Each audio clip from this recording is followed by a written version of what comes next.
Video start करने से पहले ही बता दूं, वीडियो बहुत ही ज़्यादा गजब की होने वाली है क्योंकि ये है फाइनेंशियल का episode number 4 rich dad and poor dad book के चैप्टर नंबर 2 के 5 ऐसे लेसन्स जो हमारा स्कूल हमें कभी नहीं सिखाता है।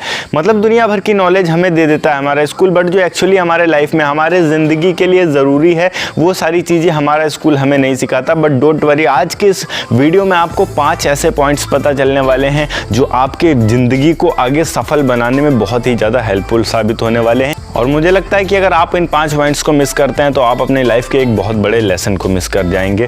तो इस वीडियो को लास्ट तक ज़रूर देखिएगा क्योंकि इस वीडियो का इंटेंशन सिर्फ उस 5 पॉइंट्स को अच्छे से डीपली समझना है। Hey this is Anoop Singh, so let's get started.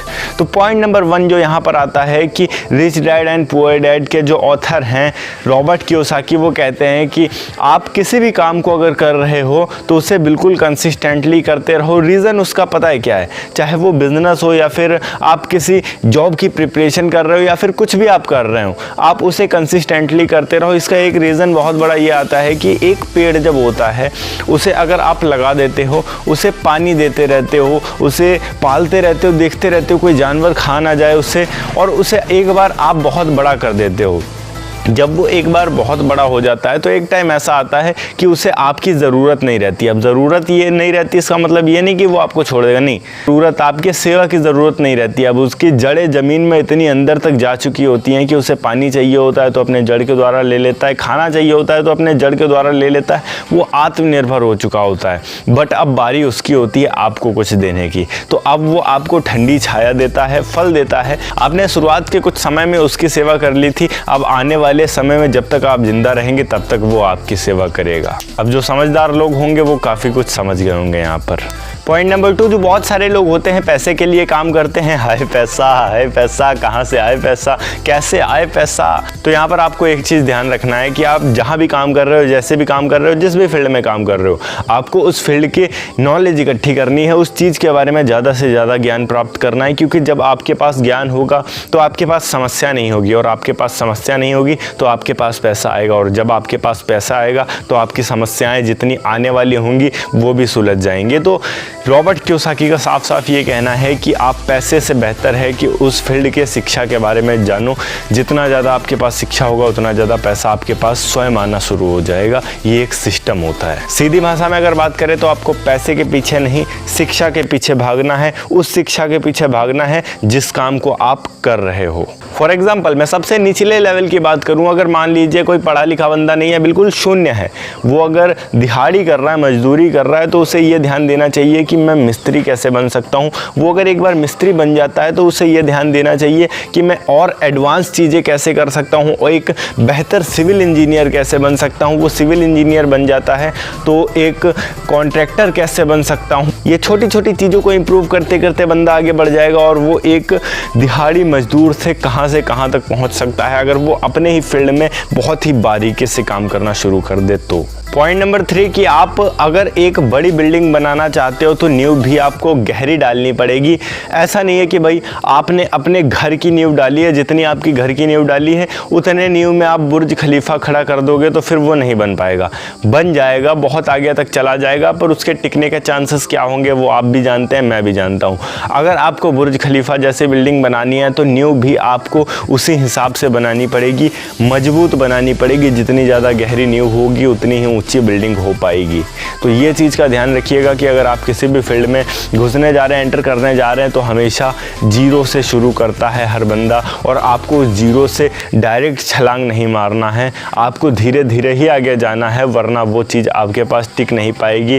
कहने का मतलब ये आता है कि अगर यहाँ पर बाई चांस अचानक आपके पास कहीं से बहुत सारा पैसा आ जाता है, वो क्यों नहीं टिक पाता है। आपने कभी गौर किया होगा कि आप अगर 200-300 रुपये एक दिन का अर्न करते हो या 400-500 रुपये एक दिन का अर्न करते हो, अचानक से आपके पास 2000, 3000 या 5000 आ जाए, वो ज़्यादा दिन तक टिक नहीं पाता है। अचानक से अगर आ जाता है, रीज़न ये है कि आपने उसके लिए इतनी ज़्यादा मेहनत नहीं की है, और उससे भी बड़ी बात ये आती है कि आपको उसे कैसे मैनेज करना है ये नहीं पता है। उसे कैसे मैनेज करना है ये पता करने के लिए आपको घिसना पड़ेगा उस फील्ड में, काफ़ी टाइम तक उसकी नींव गहरी करनी पड़ेगी, ज़्यादा से ज़्यादा उस चीज़ के बारे में जानना पड़ेगा, तब जाकर वो आपके पास टिक पाएगा। पॉइंट नंबर 4, ये एक बहुत ही बेहतरीन टॉपिक है और इसके लिए मैंने एक अलग से वीडियो भी बना रखा है जिसका नाम है एसेट एंड लिएबिलिटीज़। एसेट और लिएबिलिटीज़ में आपको फ़र्क करना है, मतलब जिम्मेदारियाँ और आपका जो अर्निंग का सोर्स होता है, इन दोनों के बीच में मतलब आपको ये फ़र्क करना है कि आपको कौन सी चीज़ है जो पैसे दे रही है और आपके पास कौन सी ऐसी चीज़ है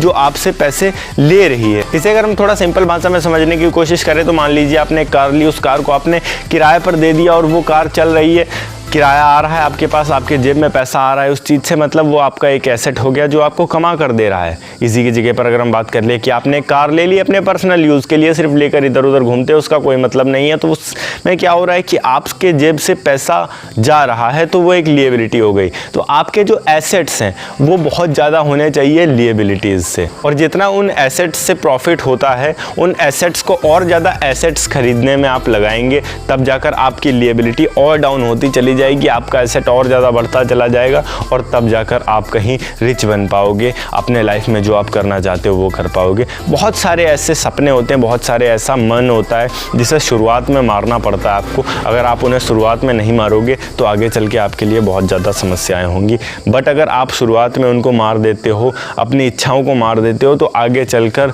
आपके लिए बहुत ही ज़्यादा प्रॉफिटेबल होगा, और उन जो इच्छाएँ थी जिनको आपने मार दिया था उनको दोबारा से आप रिचार्ज कर सकते हो, दोबारा से एक्टिवेट कर सकते हो। भाई बहुत सिंपल सा फंडा है, रिच डैड पुअर डैड हमें बहुत ही आसानी से ये सारी चीजें सिखा देती है। Point number 5 and most important चीज कि आप अगर कहीं जॉब कर रहे हो तो आप कड़ी मेहनत कर रहे हो, और वो कड़ी मेहनत जो है वो आपके लिए नहीं है। मुझे ये चीज़ बहुत अच्छी लगी भाई इस बुक की, कि इस बुक ने साफ साफ हमें बता दिया कि अगर हम नौकरी कर रहे हैं तो वो सिर्फ एक नौकरी है, नौकरी से बढ़कर कुछ नहीं है। आप कड़ी मेहनत तो कर रहे हो पर वो सिर्फ अपने मालिक के लिए कर रहे हो जहाँ पर आप काम करते हो। इससे क्या होगा कि ज़्यादा से ज़्यादा आपका प्रमोशन हो जाएगा, और आपका प्रमोशन होगा तो आप ऊँचे लेवल पर जाओगे, आपकी जिम्मेदारियाँ और ज़्यादा बढ़ेंगी, इसलिए आपको और ज़्यादा पैसे मिलेंगे, ना कि इसलिए कि भाई आपने बहुत ज़्यादा मेहनत की है। और अगर आप गवर्नमेंट जॉब करते हो, सरकारी जॉब करते हो, तो उसमें भी आपका कुछ पैसा जो है शुरुआत में टैक्स के रूप में काट लिया जाता है, उसके बाद आपको आपकी सैलरी दी जाती है। सरकार भी यहाँ हमें नहीं बख्श रही है, ऐसा कहना है रॉबर्ट कियोसाकी का। तो अब नॉर्मली अगर हम सीधी बात करें, घुमा फिरा कर यहाँ पर ज़्यादा बात ना करें, तो आपको खुद का बिजनेस करना चाहिए, ज़्यादा बेटर रहेगा एज़ कम्पेयर टू किसी भी जॉब से, क्योंकि मुझे नहीं लगता है कि जॉब करने पर आप वो सारी चीज़ें अचीव कर सकते हो अपने लाइफ में जो चीज़ें आप एक बिज़नेस को करके या फिर खुद के दम पर जो आप खुद के लिए कर रहे हो उन सारी चीज़ों से कर सकते हो, क्योंकि एक नौकरी दूसरे के लिए होती है और एक बिज़नेस खुद के लिए होता है। आप ये कोशिश करो कि ज़्यादा से ज़्यादा लोगों को अपने पास नौकरी पर रखो, और एक समझदार बंदा वो होता है जो अपने से ज़्यादा समझदार बंदों को काम पर रखता है। वैसे आज की वीडियो क्वालिटी थोड़ी सही लग रही है, कैमरा चेंज हो गया। ओके गाइस, अगर ये कुछ पॉइंट्स थे मेन जो आपको अच्छे लगे हैं तो इस वीडियो को लाइक करके चैनल को सब्सक्राइब जरूर कर दीजिएगा। और हाँ, ज़्यादा अच्छी लग रही हो वीडियो तो इंस्टाग्राम पर भी फॉलो जरूर कर लीजिएगा, लिंक आपको डिस्क्रिप्शन में मिल जाएगा, वरना आप इंस्टाग्राम पर जाकर सर्च भी कर सकते हैं अनूप सिंह _ASK। मैं मिलता हूं आपको नेक्स्ट वीडियो में एक नए टॉपिक के साथ, तब तक के लिए जय हिंद, वंदे मातरम।